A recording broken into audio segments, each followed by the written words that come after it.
U G എസിൽ gold take over ചെയ്യാനുള്ള options ഉണ്ട്.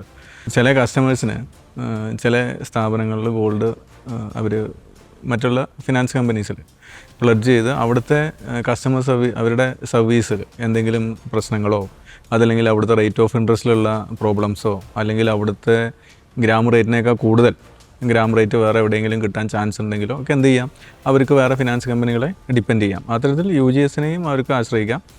യു ജി എസിലും അത്തരത്തിലുള്ള ഓപ്ഷൻസ് ഉണ്ട്. ഞങ്ങൾ എന്ത് ചെയ്യും, അത്തരത്തിലൊരു കസ്റ്റമർ വന്ന് നമ്മളോട് സംസാരിച്ച് കഴിഞ്ഞാൽ അവരുടെ ഗോൾഡ് ഏത് ഫിനാൻസ് കമ്പനിയിലാണോ ഗോൾഡ് ഇരിക്കുന്നത് അവിടുത്തെ എമൗണ്ട് നമ്മൾ തന്നെ യു ജി എസ് തന്നെ അവിടുത്തെ എമൗണ്ട് സെറ്റിൽ ചെയ്ത് ആ ഗോൾഡ് യു ജി എസിലേക്ക് ട്രാൻസ്ഫർ ചെയ്ത് റേറ്റ് ഓഫ് ഇൻട്രസ്റ്റ് കുറവിൽ കൂടുതൽ റേറ്റ് ഗ്രാം റേറ്റ് കൂടുതൽ കൊടുക്കാൻ കഴിയുമെങ്കിൽ അവർക്ക് എന്ത് ചെയ്യും, നമ്മൾ കൂടുതൽ ഗ്രാം റേറ്റ് കൊടുത്ത് അത്തരത്തിലുള്ള ഗോൾഡ് നമ്മൾ ടേക്ക് ഓവർ ചെയ്യാറുണ്ട്. അപ്പോൾ കസ്റ്റമറെ സംബന്ധിച്ച് കൂടുതൽ ഈ പറയുന്ന ഗ്രാം റേറ്റ് കിട്ടുന്നതിനും അതോടൊപ്പം റേറ്റ് ഓഫ് ഇൻട്രസ്റ്റിൽ ഒരു ഫ്ലെക്സിബിലിറ്റി കിട്ടുന്നതിനും കസ്റ്റമർ സർവീസ് നല്ല രീതിയിൽ അവൈൽ ചെയ്യുന്നതിനൊക്കെ ഇത്തരത്തിലുള്ള ഗോൾഡ് ടേക്ക് ഓവർ സ്കീമുകൾ സഹായിക്കാറുണ്ട്.